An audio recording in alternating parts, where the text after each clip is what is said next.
하나님의 말씀 로마서 8장 18절부터 30절까지 같이 읽겠습니다. 시작.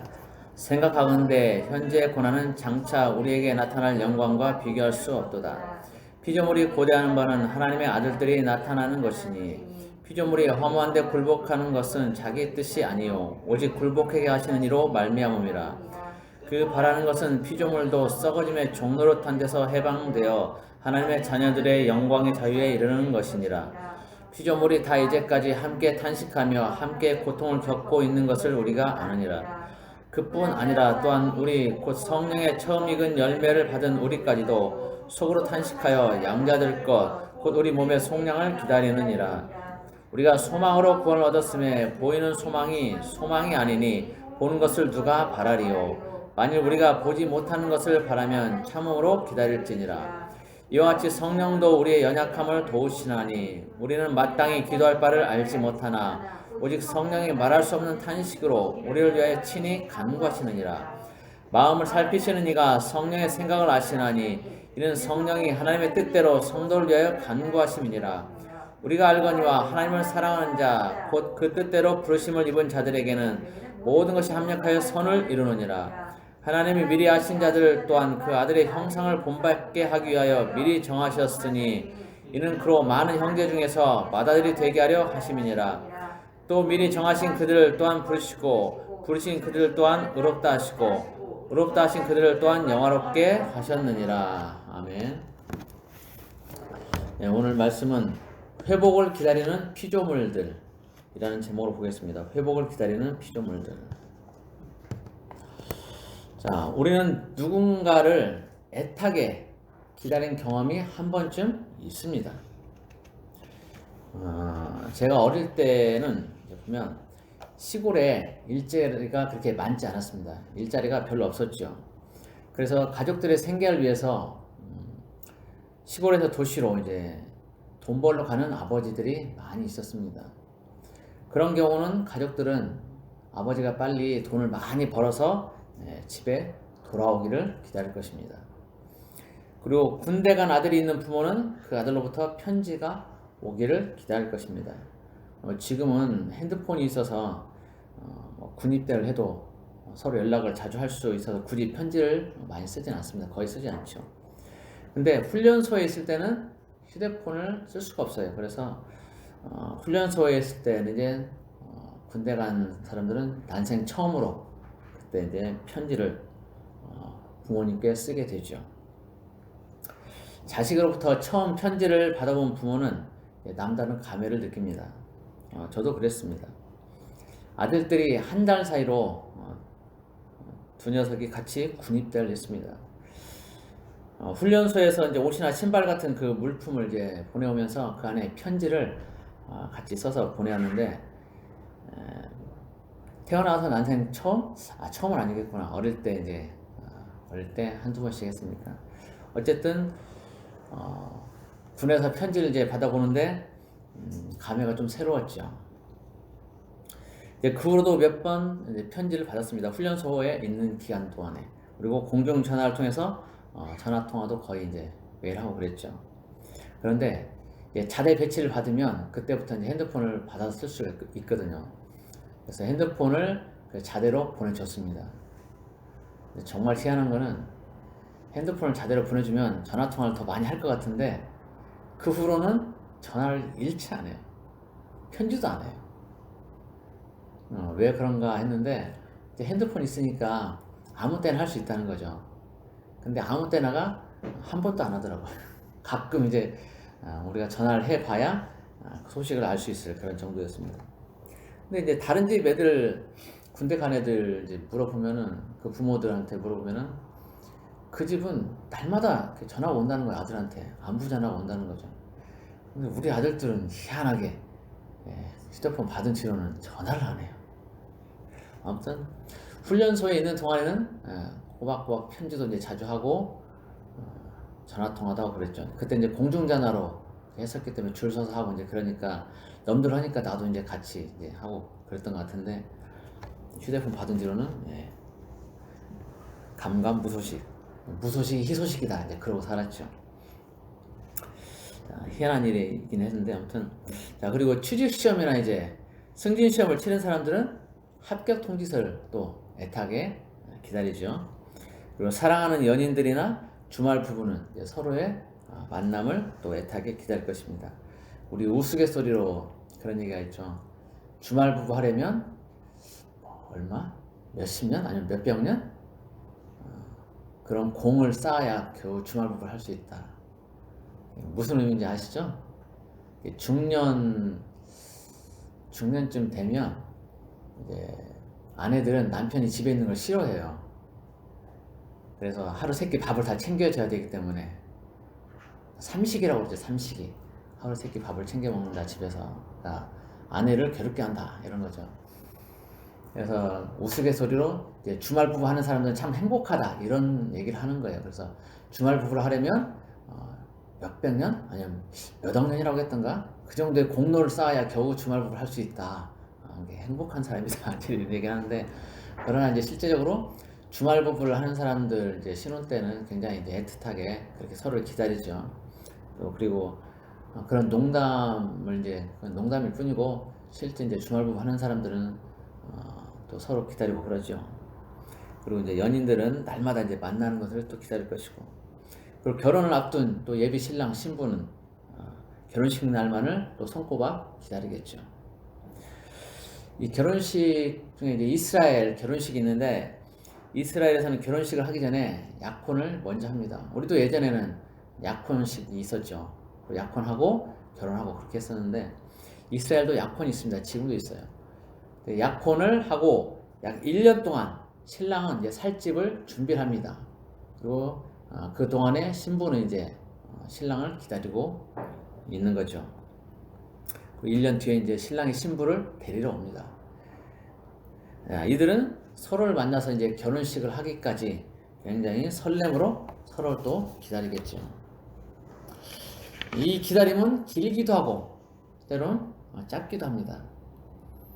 야곱이 창세기를 보면 야곱이 사랑하는 라헬을 신부로 얻기 위해서 외삼촌 라반의 양떼를 7년간 돌봅니다. 그런데 그 7년이라는 세월을 수일같이 여겼다라고 그렇게 기록하고 있어요. 사랑하는 사람을 얻기 위해서 일하는 것이 너무 즐거웠고 그래서 7년이라는 긴 세월이 마치 수일처럼 여겨졌던 것입니다. 이처럼 우리는 여러 가지 형태의 기다림을 경험했고 또 알고 있습니다. 그리고 우리는 믿는 자로서 하나의 공통된 기다림을 가지고 있습니다. 그것은 바로 예수 그리스도의 다시 오심입니다. 예수님은 우리를 죄에서 구원하기 위해서 십자가에 죽으셨고 그 피로 우리의 죄를 깨끗하게 씻어주셨습니다. 그리고 사흘 만에 부활하심으로 죽음의 권세를 깨트리고 하나님의 아들로 증명되셨습니다. 또한 내려오셨던 곳 하늘로 올라가시면서 다시 오시겠다고 약속하셨습니다. 요한복음 14장 2절부터 3절까지 보면 이런 말씀이 있어요. 내 아버지 집에 거할 곳이 많도다. 그렇지 않으면 너에게 일렀으리라. 내가 너희를 위하여 거처를 예비하러 가노니 가서 너희를 위하여 거처를 예비하면 내가 다시 와서 너희를 내게로 영접하여 나 있는 곳에 너희도 있게 하리라. 자, 이스라엘 결혼식처럼 예수님은 우리들이 살 집을 마련하고 계시고 그 집이 다 완성되면 우리들을 데리러 오십니다. 그때가 예수님의 재림의 때입니다. 지금은 이제 뭐 사회나 교회 분위기가 재림이라는 것을 말하면 마치 이단인 것처럼 그렇게 대합니다. 그러나 성경을 알고 전 세계의 흐름을 안다면 예수님의 때가, 재림의 때가 정말 얼마 안 남았음을 느낄 수밖에 없습니다. 많은 사람들이 우리 세대, 우리가 늙어 죽기 전에 예수님이 오신다는 말들을 하고 있습니다. 그런 사람들은 깨어있는 사람들입니다. 그러나 그 외에 너무나 많은 사람들이 예수님의 재림에 대해서 눈을 감고 귀를 닫고 있습니다. 예수님의 재림에 대해서 말하지도 않고 말하는 것을 금기시하고 있습니다. 이런 사람들은 영이 병든 사람들입니다. 교회를 다니고 있지만 그저 껍데기만 신자인 그야말로 교인인 사람들입니다. 성도가 되어야 되는데 교인으로만 남아있는 것입니다. 영이 깨어있는 사람들은 누가 하지 말라고 해도 예수님의 재림을 사모하며 그때를 기다립니다. 마치 신부가 신랑을 기다리는 것처럼 그렇게 말입니다. 그런데 오늘 본문에서는 사람들이 예수님의 재림을 기다리는 것이 아니라, 그러니까 사람들만 예수님의 재림을 기다리는 것이 아니라 모든 피조물들, 만물이 예수님의 재림을 기다리고 있다고 말하고 있습니다. 자, 오늘 본문 보겠습니다. 19절부터 22절까지 같이 읽습니다. 시작. 피조물이 고대하는 바는 하나님의 아들들이 나타나는 것이니 피조물이 허무한데 굴복하는 것은 자기 뜻이 아니요 오직 굴복하게 하시는 이로 말미암음이라. 그 바라는 것은 피조물도 썩어짐의 종노릇한 데서 해방되어 하나님의 자녀들의 영광의 자유에 이르는 것이니라. 피조물이 다 이제까지 함께 탄식하며 함께 고통을 겪고 있는 것을 우리가 아느니라. 아멘. 자, 첫사람 아담의 범죄함으로 모든 것들은 어그러지고 깨지고 틀어졌습니다. 하나님과 사람들 사이가 깨졌고 사람과 사람들 사이가 틀어졌습니다. 그리고 사람과 자연 만물 사이도 틀어졌습니다. 그리고 자연 만물과 만물들 사이도 어그러졌죠. 그래서 사람은 하나님의 낯을 피해서 동산 나무 사이에 숨었고 동물들은 사람을 무서워하게 됐습니다. 그리고 동물들끼리 잡아먹게 되었고 또 땅은 사람들에게 먹을 것이 아닌 잡초와 가시, 엉겅퀴를 내게 되었습니다. 그러면서 피조물들은 속히 이런 어그러짐이 원래대로 회복되기를 바라고 있습니다. 예수 그리스도의 재림과 함께 변화되고 회복된 하나님의 아들들이 나타나기를 기다리고 있습니다. 주님의 재림이 있어야 하나님의 아들들이 나타나게 되고 그래야 하나님의 아들들에 의한 통치, 즉 아담이 범죄하기 이전으로 돌아가 안식을 누릴 수 있는 그런 때가 오기 때문에 피조물들은 그 날을 고대하고 있는 것입니다. 21절에 보면 그 바라는 것은 피조물도 썩어짐의 종노릇한 데서 해방되어 하나님의 자녀들의 영광의 자유에 이르는 것이냐라고 말하고 있습니다. 하나님의 자녀들이 회복되면 자연 만물도 회복되어서 하나님의 자녀들의 영광의 자유에 이르게 되는 것입니다. 죄로 인해 어그러진 것들로부터 자유하게 되고 회복되는 것입니다.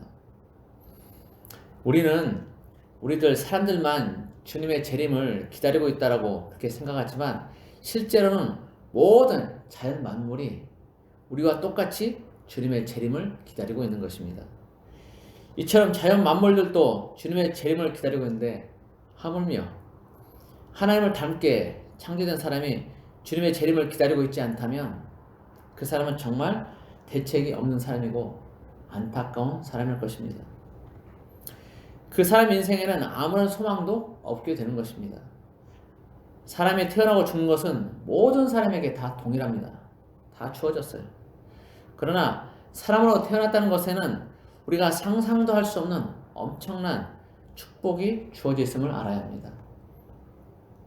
흔히 사람들은 이 땅에 살면서 겪게 되는 여러 가지 어려움과 고통으로 인해서 태어난 것 자체를 원망하고 싫어하곤 합니다. 그래서 차라리 안 태어났더라면 이렇게 힘들게 살지 않아도 되었을 텐데 나는 왜 태어나서 이 고생을 하며 사나? 라는 말들을 하곤 합니다. 지금 어머니가 돌아가셨지만 제 어머니가 살아계실 때 제가 어릴 때 보면 늘 그랬어요. 일을 이제 하러 다니셨는데 식당 일을 하러 다니셨는데 늘 하시는 말씀이 저녁에 잘 때 차라리 날이 안 샜으면 좋겠다. 이대로 가문 돈이 안 떠졌으면 좋겠다. 이런 말들을 자주 하셨어요. 굉장히 사는 게 힘들었던 거죠. 그런데 뭐 특별히 어떤 희망이 보이는 것도 아니고 로또 1억 당첨되면 이제 혹시나 모를지 모르겠지만 그런 것도 아니고 그런 어떤 삶의 어떤 희망이었기 때문에 날마다의 그런 삶이 고통이고 어려움의 연속인 거죠. 그래서 눈을 안 떴으면 좋겠다. 차라리 날이 안 샜으면 좋겠다. 이런 말씀을 계속 하셨죠. 그런 기억이 나요. 굉장히 그 나름대로 이런 얘기를 하는 그런 사람들은 나름대로 현재의 고통이 너무 크다고 생각되어서 그런 생각과 말들을 하게 되는 것입니다. 그러나 소망, 천국에 대한 소망을 가지게 되면 그런 모든 것들을 견뎌낼 수 있게 됩니다. 그런 고통은 아무것도 아닌 것이 되게 됩니다. 우리를 대부분의 사람들은 천국이 어떻게 생겼고 얼마나 좋은 곳인지를 잘 모릅니다. 대부분 성경을 통해서 어느 정도 짐작만 할 뿐입니다. 자, 이사야서 11장에서는 천국에 대해서 이렇게 표현을 하고 있어요. 그때 이리가 어린 양과 함께 살며 표범이 어린 염소와 함께 누우며 송아지와 어린 사자와 살진 짐승이 함께 있어 어린아이에게 끌리며 암소와 곰이 함께 먹으며 그것들의 새끼가 함께 엎드리며 사자가 소처럼 풀을 먹을 것이며 젖 먹는 아이가 독사의 구멍에서 장난하며 젖된 어린아이가 독사의 굴에 손을 넣을 것이라. 이 말씀은 약육강식이 없는 평화와 사랑만이 있게 되는 것으로 이렇게 표현하고 있습니다. 또한 요한계시록 21장에는 이렇게 표현하고 있습니다. 모든 눈물을 4절부터 보면 모든 눈물을 그 눈에서 닦아주시니 다시는 사망이 없고 애통하는 것이나 곡하는 것이나 아픈 것이 다시 있지 아니하리니 처음 것들이 다 지나갔음이로라. 요한계시록 21장 4절 말씀입니다. 하나님이 친히 우리를 위로하시면서 우리의 눈에서 눈물을 닦아주시는 겁니다. 그래서 죽음도 애통도 슬픔도 아픔도 없게 됩니다. 한마디로 우리가 이 땅에서 겪고 있는 모든 안 좋은 것들이 다 사라지게 되는 것입니다. 그리고 그 반대적인 좋은 것들만 누리게 되는 것이죠. 그런데 천국을 경험한 사람들의 이야기를 들어보면 위에 있는 이야기들 외에 우리가 상상도 할 수 없는 것들이 있음을 알게 됩니다. 그것이 얼마나 좋은지 다시 이 땅으로 돌아오고 싶지 않다고 그렇게 말들을 합니다. 일단 천국은 시간이라는 개념이 없습니다. 그래서 늙는 것도 없습니다. 우리가 늙는 것은 시간이 있기 때문에, 세월이 가기 때문에 늙는 거거든요. 물론 이제 꼭 그러지는 않죠. 시간이 있어도 처음 아담이 만들어졌을 때는 시간이 있었어도 그들은 늙지 않고 살았을 것이니까요. 어쩌면 죄 때문에 우리가 늙고 병들어 가고 있는 것이죠. 그러나 기본적으로 시간이라는 것이 이제 있기 때문에 그것들도 가능하게 되는 겁니다. 그러나 천국에는 이런 시간이라는 개념이 전혀 없습니다. 그리고 늘 20대 청춘을 유지하고 삽니다. 이 땅에서 아무리 나이 많고 파파 할아버지, 파파 할머니로 살았다고 하더라도 천국에서는 20대 싱싱한 젊은이로 살게 되는 것입니다. 그래서 천국에 가서 이 땅에 살았던 기억을 가지고 누군가를 찾을 수 없다고 합니다. 이 땅에서는 노인인데 거기에 천국에서는 젊은이만 있기 때문에 그렇습니다. 그러나 자연스럽게 저절로 상대방이 누구인지 알게 되어서 어렵지 않게 금방 찾을 수 있다고 합니다. 그리고 천국에는 질병이 없다고 합니다. 질병이 없어요. 바이러스도 없습니다. 우리 요즘 오미크론 때문에 아주 정신이 없지요. 전 세계적으로 우리나라도 그렇고 전주도 그렇고 온 나라가 지금 아주 들썩입니다. 바이러스 때문에. 그런데 천국에는 그런 바이러스가 전혀 없어요. 그래서 전혀 아프지도 않고 건강하게 영원히 살게 됩니다. 병원도 없고 약국도 없어요. 하나님 보좌에서 흘러나오는 생명수로 모든 만물이 건강하게 존재하게 됩니다. 자, 그리고 천국에는 먹을 것도 풍부합니다. 요한계시록에 보면 생명수 강가에 있는 나무들은 매달 다른 열매를 맺는다고 되어 있습니다. 한 나무에서 한 가지 열매만 맺히는 것이 아니라 매 달마다 다른 열매들이 맺히는 겁니다. 정말 신기하죠. 이런 나무들이 엄청 많은 거예요. 그걸 아무 때나 우리가 따먹을 수 있습니다. 자, 그리고 천국은 먹을 것이 없어서 굶는 일이 없고 너무 먹었다고 살찌는 일도 없습니다. 다이어트 할 필요도 없어요. 모든 것이 온전하고 완벽하기 때문에 이 땅에서의 부조화는 전혀 없습니다. 가끔 천국에서도 먹고 살아야 하냐고 묻는 사람들이 있습니다. 물론 천국에서는 안 먹어도 상관없습니다. 안 먹는다고 누가 뭐라고 하지 않아요. 배고프지도 않고 누가 먹으라고 강제하지도 않고 안 먹는다고 굶어 죽지도 않습니다. 그러나 천국에서는 먹습니다. 천국에서도 먹어요. 동일하게. 그 예시가 바로 예수님입니다. 예수님은 부활하신 이후 시공을 초월하는 몸으로 변화되었음에도 제자들과 함께 생선을 드시고 음식도 드셨습니다. 우리도 예수님처럼 변화된 몸이 될 건데 그때도 우리는 변함없이 뭔가를 먹을 수 있습니다. 그런데 이 땅에서 구경도 할 수 없는 정말 맛있는 것들이 즐비한데 왜 안 먹고 버티고 그렇게 삽니까? 먹어야죠. 살기 위해서 먹는 것이 아니기 때문에 그저 있는 것을 즐기기만 하면 되는데 굳이 먹는 것을 말할 필요가 없죠. 그리고 가끔은 이제 이런 질문을 합니다. 천국에 화장실이 있냐 없냐? 여러분은 어떻게 생각하십니까? 네. 어떤 사람은 뭐 사람 사는 곳이니까 그래도 화장실이 있을 것이다 라고 말하는 사람도 있고, 그래도 천국인데 화장실이 있겠냐 라고 말하는 사람도 있을 것입니다. 그런데 지금까지 천국을 다녀온 사람들의 이야기를 들어보면 화장실 이야기는 전혀 없습니다. 물론 굳이 이제 깨끗하지 않은 거니까 얘기하지 않겠죠. 그곳에서 몇 달을 지내다 온 사람들도 화장실 이야기는 전혀 하지 않습니다. 먹는 이야기는 하는데 화장실 이야기는 없습니다. 제 생각에는 천국에는 화장실이 없습니다. 이 땅에서는 에너지 보존 법칙이 완벽하게 돌아가지 못하기 때문에 먹고 배설하는 일들이 반복이 되지만, 변화된 몸이 되면 이 에너지 보존 법칙이 완벽하게 구현이 됩니다. 그렇기 때문에 먹은 것이 모두 다 에너지로 쓰여서 굳이 뒤로 나올 것이 없게 되는 것입니다.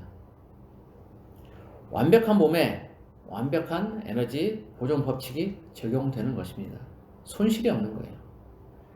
그리고 천국은 거룩한 곳이기 때문에 화장실은 존재하지 않을 것으로 봅니다.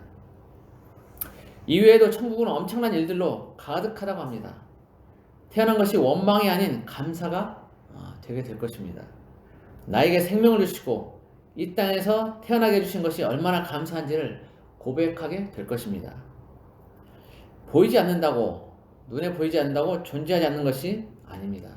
어쩌면 진정한 가치 있는 것들은 육신의 눈으로는 볼 수 없는지도 모릅니다. 진정한 가치를 아는 사람들만 볼 수 있게 감추어져 있는지도 모릅니다. 그것은 어쩌면 밭에 감추인 보화일 수도 있습니다. 소망이라는 눈을 뜨고 믿음이라는 눈을 뜨고 보는 사람에게만 보이는 그런 보화일 수도 있습니다. 오늘 본문 24절 25절을 보겠습니다. 우리가 소망으로 구원을 얻었음에 보이는 소망이 아니니 보는 것을 누가 바라리요. 만일 우리가 보지 못하는 것을 바라면 참음으로 기다릴지니라. 천국은 보이지 않습니다. 그곳의 일들도 자세히 알 수 없습니다. 그러나 천국은 우리가 소망하기에 충분한 가치가 있습니다. 천국은 그만한 가치가 있습니다. 이 땅에서의 모든 것을 한순간에 보상해주고 더 좋은 것으로 풍성하게 채워주는 곳입니다. 그런 곳을 눈에 안 보인다고 해서 부인하고 거절한다면 그 사람에게는 참으로 안타까운 일이 될 것입니다. 모든 피조물들이 고대하고 있는 나라, 그 나라는 예수님의 재림으로 우리에게 주어집니다. 그리고 그 재림은 그리 멀지 않았습니다. 아주 가까이에 다가와 있습니다. 주님은 우리에게 시간이 얼마 없으니 준비하라고 하십니다. 신랑 되신 예수님이 신부를 데리러 올 것이니 깨어서 준비하고 있으라고 그렇게 말씀하십니다. 하나님은 우리들 한 사람 한 사람을 다 아십니다. 그리고 우리 모두가 다 준비되어서 천국에 이르기를 원하십니다. 그러기 위해서는 우리가 예수님과 특별한 관계를 맺어야만 합니다. 그것도 아주 친밀한 관계를 맺어야만 합니다. 그리고 그 관계는 하나님이 우리를 미리 아시고 자녀로 삼아주신 것에 근거합니다. 내가 잘나서가 아니라 주님이 나를 아시고 부르심에 근거한 것입니다. 하나님에게는 모든 것이 현재입니다. 그래서 내가 언제 예수님을 마음에 모셔드릴 것인지도 다 아십니다. 그리고 그때가 되면 나를 하나님의 자녀로 인정하고 받아들여 주십니다. 이것을 오늘 본문 29절에서는 하나님이 미리 아셨다고 말하고 있고 또한 미리 정하셨다라고 말하고 있습니다. 흔히 하나님이 구원받을 사람을 미리 정해놓으셨다고 말하는 사람들이 있습니다. 그러나 오늘 본문 성경에서는 그렇게 말하고 있지 않습니다. 미리 아시고 정하신다라고 말씀하고 있습니다. 미리 아시고. 구원받은 사람이 미리 정해져 있다면 뭐하러 전도를 합니까? 엉터리 사람의 교리가 하나님의 구원을 방해하고 있는 겁니다. 하나님은 철저하게 구속사역을 완성하시고 나머지는 사람들의 자유의지에 맡기셨습니다. 마치 생명나무와 선악을 알게 하는 나무를 주시고 아담이 선택할 수 있게 하신 것처럼 그렇게 말입니다. 아담이 생명나무의 열매를 먼저 먹었다면 테스트는 통과되고 인류는 죄가 없는 전혀 다른 삶을 살았을 것입니다. 이제도 주님은 십자가의 피 흘림으로 완벽한 구속사역을 이루어 놓으셨고 우리의 자유의지에 따라서 구원사역이 완성되도록 그렇게 해놓으셨습니다. 선택은 사람의 몫입니다. 물론 몇몇 하나님의 전적인 개입이 있는 구원도 부인할 수 없습니다. 그러나 그런 경우에도 선택은 사람의 몫입니다. 솔로몬이 우상 숭배를 할 때 하나님이 꿈에 나타나셔서 2번 경고를 하셨습니다. 그런데 그럼에도 불구하고 솔로몬은 그것을 받아들이지 않았습니다. 그런 것처럼 하나님의 개입이 있어도 선택은 사람의 몫인 것입니다. 그만큼 자유의지는 우리에게 아주 중요한 역할을 합니다. 우리가 자유의지로 예수님을 마음에 받아들이면 하나님은 우리를 당신의 자녀로 하나님의 자녀로 인쳐 주실 것입니다. 그리고 천국의 모든 것을 누릴 수 있는 자격을 주실 것입니다. 오늘 본문 30절을 보겠습니다. 또 미리 정하신 그들을 또한 부르시고 부르신 그들을 또한 의롭다 하시고 의롭다 하신 그들을 또한 영화롭게 하셨느니라. 우리가 예수님과 특별한 관계를 맺을 때 예수님은 우리를 의롭다 하시고 또한 영화롭게 하십니다. 영화롭게 되는 것은 주님 오셨을 때 우리의 몸이 예수님처럼 변화되는 것을 말합니다. 그때가 되면 모든 피조물도 고통에서 해방되어 자유함을 누리고 처음 창조 때처럼 회복될 것입니다. 부디 예수님이 다시 오심을 고대하는 피조물들과 함께 주님이 다시 오심을 소망하며 그 끈을 놓지 않는 우리 모두가 되기를 예수 그리스도의 이름으로 축복합니다. 기도하겠습니다. 고마우신 하나님 아버지, 주님이 다시 오실 날이 그리 멀지 않았음을 압니다. 그러나 우리가 주님의 오심을 소망하는 것처럼 우리뿐만 아니라 모든 피조물도 주님이 다시 오심을 소망하고 있는 줄 압니다. 이 모든 고통 가운데서 만물들도 다 해방되기를, 그래서 자유케 되기를 소망하고 있는 줄 압니다. 하나님, 우리가 소망합니다. 우리 모두가 소망합니다. 자연 만물들이, 사람을 포함해서 모든 만물들이 주님을 소망합니다. 다시 오실 주님을 기다립니다. 이 세상의 모든 돌아가는 것들을 볼 때 이제 주님이 오실 날이 그리 멀지 않았음을 우리가 느낍니다. 우리의 영이 느끼고 성경에서 말하는 것들이 이루어짐을 보면서 우리가 느낍니다. 하나님, 우리가 주님 오심을 기다리며 신부가 신랑을 기다리는 것처럼 그렇게 기다리며 소망하고 하루하루를 살아가기 원합니다. 준비되어지길 원합니다. 주님 다시 오심을 우리가 준비하고 살아가길 원합니다. 하루하루 그냥 넘어가는 것이 아니라 매일 주님을 생각하며 소망하며 그런 삶을 살아가기 원합니다. 설렘으로 주님을 기다리는 우리 모두가 되기를 원합니다. 그래서 주님 다시 오셨을 때 공중으로 들려 올려지고 공중에서 주님을 영접하고 주님과 함께하는 우리 모두가 되기를 원합니다. 한 영혼도 그 들림에서 이탈되는 영혼이 없도록, 구원에서 이탈되는 영혼이 없도록 주님 우리 모두를 지켜주시기를 원합니다. 오늘도 함께 하신 주님을 찬양합니다. 감사하며 예수 그리스도 이름으로 기도드립니다. 아멘.